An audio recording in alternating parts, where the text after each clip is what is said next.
Mister Kunhalikutty ചക്രവാളാണ് മീഡിയകളുടെ മുന്നിൽ പച്ചക്കള്ളം പറയുന്ന മുസ്ലിം ലീഗിൻ്റെ മുതിർന്ന നേതാവ് കുഞ്ഞാലിക്കുട്ടി സാഹിബിനോടാണ് ചോദിക്കുന്നത്.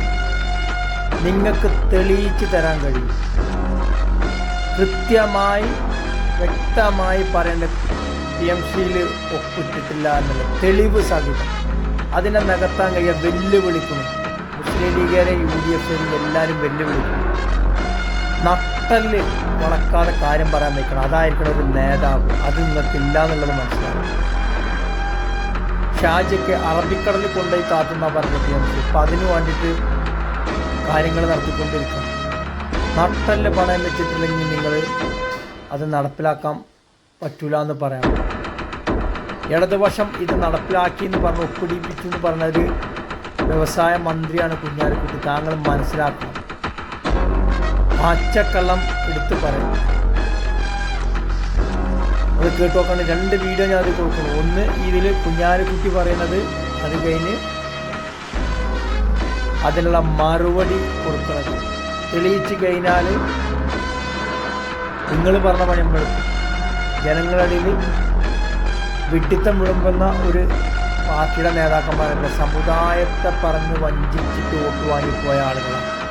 നിങ്ങൾ മെയിൻ സമുദായമാണല്ലോ പറയുന്നത്. ആ സമുദായത്തെ വഞ്ചിക്കുന്നില്ല. സമസ്ത അടക്കം അതിന് കാലം ഇതിന് മറുപടി പറയാതെ പോവില്ല. ഓക്കെ, വീഡിയോ 2 ഒന്ന് കണ്ടു നോക്കി. ഒപ്പിട്ടത് കൊണ്ട് കമ്മിറ്റഡാണ് കഴിഞ്ഞ ഗവൺമെൻറ്. പക്ഷേ ഇനി എന്ത് ചെയ്യണം എന്നുള്ളത് വെച്ച കമ്മിറ്റി പരിശോധിക്കും. ഒരു പരാമർശം വിവാദമായിട്ടാണ്. അതായത് LDF സർക്കാരിന്റെ കാലത്ത് പദ്ധതി മരവിപ്പിക്കുന്നു എന്ന് കാട്ടി കത്ത് കേന്ദ്രത്തിന് അയച്ചിട്ടില്ല. അതുകൊണ്ടൊന്നും കാര്യമില്ല. ഒപ്പിട്ട് ഫണ്ട് വാങ്ങി കഴിഞ്ഞാൽ കമ്മിറ്റഡായി. അത് ഒപ്പിടുന്നവരെ ഫണ്ട് റിലീസ് ചെയ്തില്ല. ഒപ്പിട്ടപ്പോൾ ഫണ്ട് റിലീസ് ചെയ്തു. ഇതൊരു വസ്തുതയാണ്.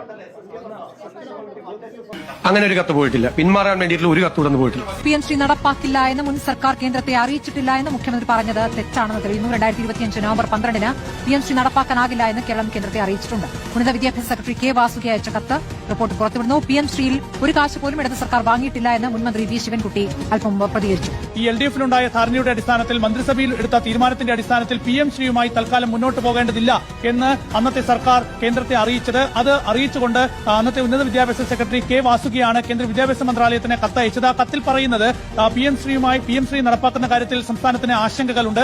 ഈ ആശങ്കകൾ പരിശോധിക്കാനായി ഒരു മന്ത്രിസഭാ ഉപസമിതിയെ നിശ്ചയിക്കുകയാണ്. ആ മന്ത്രിസഭാ ഉപസമിതിയുടെ റിപ്പോർട്ട് വരുന്നതുവരെ PMC പദ്ധതിയുമായി മുന്നോട്ട് പോകാനാകില്ല. അതിനാൽ PMC പദ്ധതിക്കായി ഒപ്പുവെച്ച ധാരണാപത്രം തൽക്കാലം മുന്നോട്ട് പോകാനാകില്ല എന്ന് സംസ്ഥാന സർക്കാർ കേന്ദ്രത്തെ അറിയിക്കുകയാണ്. ഇത് പിന്നീട് സുപ്രീം കോടതിയെയും സംസ്ഥാന സർക്കാർ അറിയിച്ചിട്ടുണ്ട്. PMCയുമായി മുന്നോട്ട് പോകാനാകില്ല എന്ന് ഈ കേസ് സുപ്രീം കോടതിയിൽ വന്നതിന് പിന്നാലെ സുപ്രീം കോടതിയെയും സംസ്ഥാന സർക്കാർ അറിയിച്ചിട്ടുണ്ട്. അതേസമയം ഇപ്പോൾ മുഖ്യമന്ത്രി V. D. സതീശൻ ചൂണ്ടിക്കാണിക്കുന്നത് PMC നടപ്പാക്കാനാകില്ല എന്ന് അന്നത്തെ സർക്കാർ കേന്ദ്രത്തെ അറിയിച്ചിട്ടില്ല എന്നതാണ്. ഏതായാലും ഈ കത്ത് ഒരു തെളിവായി ഇപ്പോൾ പ്രതിപക്ഷം മുന്നോട്ട് വെക്കുകയാണ്. മുൻ വിദ്യാഭ്യാസ മന്ത്രി V. ശിവൻകുട്ടി തന്നെ ഇപ്പോൾ മാധ്യമങ്ങൾക്ക് മുൻപാകെ എത്തി ഇക്കാര്യത്തിൽ മുഖ്യമന്ത്രി V. D. സതീശൻ കളവ് പറയുകയാണ്.